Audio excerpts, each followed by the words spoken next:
маҳмад нуров, сокини ноҳияи нуробод дар шарқи тоҷикистон 2 моҳ бояд бедорхобӣ бикашад то ним гектар кишти картошкаашро аз ҳуҷуми хукҳои ваҳшӣ наҷот диҳад.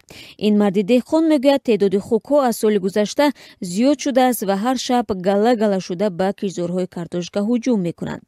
муҳаммаҷон ҳамроҳ бо даҳо тан деҳқонони дигар шабҳо бедорхобӣ мекашанд то киштзори худро аз ҳуҷуми хукҳо наҷот диҳанд.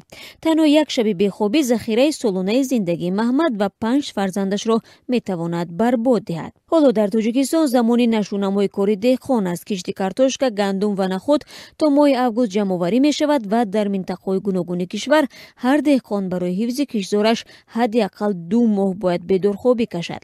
Саидоли Мирзоев, як деҳқони дигар аз ноҳияи Ховалинг, мегӯяд сабаби афзоиши хукҳо дар Тоҷикистон камбуди милтиқи шикорӣ ва гарон будани арзиши тир барои шикор аст.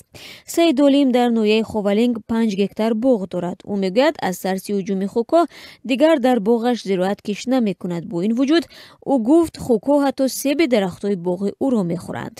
боғҳо, кишти гандум, наход, картошка ва дигар полезиҳо ҳамасола дар Тоҷикистон мавриди ҳамлаи ин ҷонвари ваҳшӣ қарор мегирад. Соли 2016 дар пайи ҳамлаи хукҳо ҳадди ақал 5 сокини минтақаи Кӯлоб осеб дида, як духтари 16-солаи сокини ноҳияи Восе кушта шуд. шумораи хукҳо бар асоси ҳисоби идораи хоҷагии ҷангал дар навоҳии Кӯҳистон тахминан ба 12,500 сар расидааст, ки дар қиёс ба як соли пеш наздик ба 2000 сар бештар аст.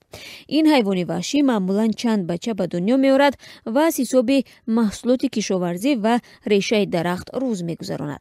хукро як ҷонвари бадхашму хатарнок ҳам мегӯянд, ки дар сурати рӯбарӯ шудан бо хатар бераҳмона ҳамла мекунад. ғиёсиддин Умаров, масъули хоҷагии ҷангали Тоҷикистон, 25 май ба Радиои Озодӣ гуфт, бар асоси як қарори ҳукумат сокинон ҳақ доранд ҳангоми ҳуҷуми хук ба кишташон онро бипаронанд.